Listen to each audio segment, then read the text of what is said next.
Hi friends, welcome to AFH kitchen. ఈరోజు మనం తయారు చేసుకోబోయే రెసిపీ అనప గింజలతో రైస్ అండి. చాలా టేస్టీగా ఉంటుంది. దీన్ని ఎలా తయారు చేసుకోవాలో దీనికి కావాల్సిన పదార్థాలు నేను అనప గింజల్ని తీసుకున్నానండి.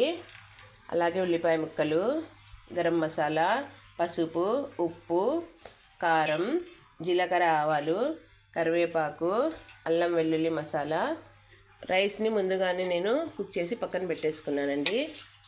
ఇప్పుడు వేరే బాణాలు తీసుకొని అందులో ఆయిల్ అయితే వేసుకున్నానండి. ఆయిల్ వేడైంది, జీలకర్ర, ఆవాలు వేసేసుకున్నాము. ఇప్పుడు ఇందులోకి మనము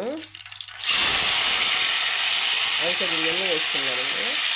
సరే అండి, అనప గింజలు. ఇప్పుడు ఇందులోకి మనము ఉల్లిపాయ ముక్కలు, అలానే కరివేపాకులు కూడా వేసి దీన్ని లైట్గా వేయించేసుకున్నామండి. బాగా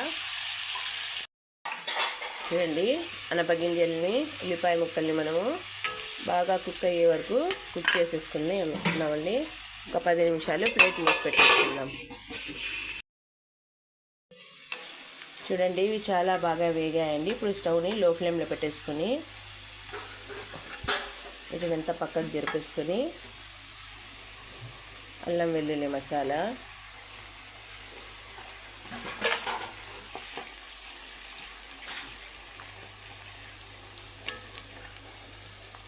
ఉప్పు, పసుపు, గరం మసాలా, కారం కూడా వేసేసుకుందామండి.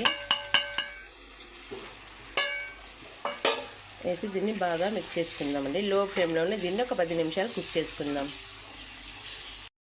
చూడండి ఫ్రెండ్స్, మసాలా బాగా కుక్ అయింది. ఇప్పుడు ఇందులోకి మనము రైస్ వేసేసుకుందాము.